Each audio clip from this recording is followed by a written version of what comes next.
Attal, le Premier ministre, au micro d'Apolline de Malherbe ce matin, lui qui continuait, c'était hier soir, me dit-on, Henriette, c'était hier soir Gabriel Attal, qui se dit, et qui a l'air en tout cas encore combatif, on l'écoute. Je crois que le message qui nous a aussi été envoyé, et moi je discute beaucoup avec nos concitoyens sur le terrain, et à chaque fois ça me fait réfléchir, c'est la nécessité de gouverner différemment, d'associer davantage les Français. On a cherché à le faire ces dernières années avec certaines initiatives, mais à l'évidence il faut aller beaucoup plus loin. Ça fait, je crois, 20 ans qu'il n'y a pas eu de référendum dans notre pays. Moi je souhaiterais proposer qu'il y ait peut-être chaque année un référendum sur un sujet d'importance pour les Français. Léna, quand on l'entend, on a l'impression que c'est pas terminé. Lui, il dit je vais continuer à gouverner, il faut gouverner différemment. Est-ce qu'il y a une forme de déni dans la majorité, là, alors que l'échéance approche? Alors, il y a deux choses. Il y a une forme de déni, vraisemblablement, du côté d'un certain nombre de ceux qui entourent le chef de l'État, qui, y compris face aux sondages répétés, considèrent que tant qu'il n'y a pas eu d'élection, il peut encore tout se passer. Ce déni, c'est celui qui conduit d'ailleurs le chef de l'État à la dissolution le 9 juin au soir, puisqu'un certain nombre de ceux qui échangent avec lui quelques jours avant, voire les quelques heures après l'annonce de la dissolution, l'entendent expliquer que l'effet de surprise peut provoquer un sursaut. D'ailleurs, si on a le souvenir, on a l'impression qu'il s'est passé 50 jours depuis cette dissolution, mais si on a le souvenir de ces 20 derniers jours, les tout premiers jours après la dissolution, Gabriel Attal et Emmanuel Macron appellent tous les deux au sursaut dans toutes les interviews, prises de parole qu'ils ont. Et puis, progressivement, une partie de cette majorité, une partie qui n'est pas forcément à l'Élysée, se résout compte tenu des retours de terrain, notamment. Gabriel Attal va voir les députés ou les candidats dans leur circonscription, il entend sur les marchés ce qu'on lui dit, il entend ce que lui disent les députés, et vraisemblablement, nous, y compris les retours que l'on a de ces mêmes élus, ça fait plusieurs jours que c'est un peu halte au feu, cette impression que le vote Rassemblement National s'est profondément ancré au sein des électeurs, ce que confirment d'ailleurs les études de Bernard Salanès lorsqu'on regarde les certitudes de certains votes et qu'on voit que la certitude de vote est très élevée pour les électeurs du Rassemblement National.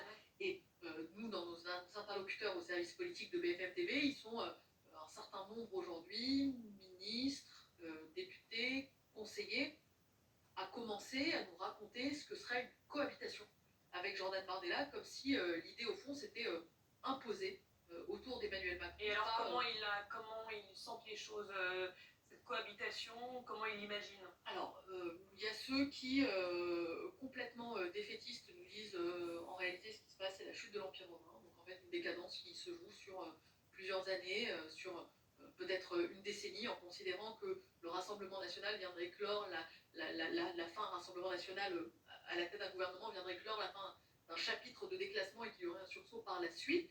Il y a ceux qui s'en réfèrent à la Constitution et à la Constitution en disant bon, ce n'est pas si dramatique que ça, au fond, si le Rassemblement National avait une majorité, il resterait au président la possibilité de convoquer de nouvelles élections l'année prochaine.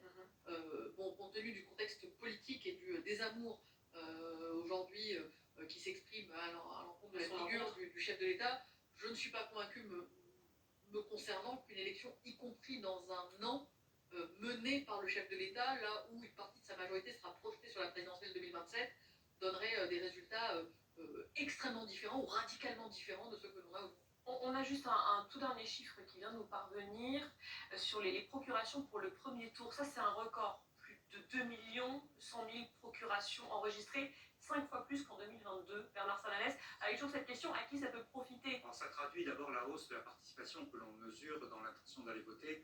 On pourrait avoir dimanche une participation auprès des 2 tiers des Français se rendant aux urnes. Ce serait un record depuis 2002, depuis plus de 20 ans, parce qu'il y a un enjeu, parce qu'il y a une dramatisation, et donc les procurations viennent traduire ça. Pour l'instant, on voit qu'il y a des réserves dans tous les camps. Les 3 blocs mobilisent. C'est plutôt les petites listes, comme on dit, les petits candidats qui ont du mal à mobiliser. Mais les 3 blocs, que ce soit le bloc du Rassemblement National, le bloc du Front Populaire ou le bloc de Renaissance, avaient des réserves, chacun pour des raisons différentes.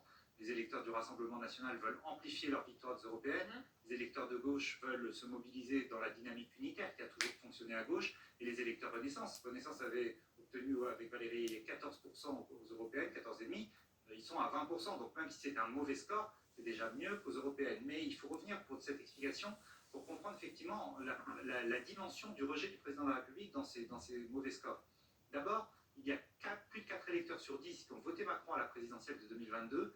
disent qu'ils ne revoteront pas pour un candidat de la majorité cette fois-ci. Ça, c'est le premier chiffre. Plus de 4 électeurs sur Sur 10. 10 qui ont voté pour le président Qui ne en revoteront pas 2022, pour lui. qui ne revoteront pas pour son camp dimanche, d'après ce qu'il nous disait. Puis un deuxième chiffre, c'est que 7 Français sur 10 considèrent qu'Emmanuel Macron est un handicap pour son camp, et ce chiffre atteint aussi 40% dans son électorat. Ce qui veut dire que le trouble s'est installé dans son électorat, vous l'avez exprimé tout à l'heure, le trouble s'est installé chez des électeurs qui ont fait confiance au président et qui, depuis le début de ce second mandat, aujourd'hui, ne le retrouvent plus.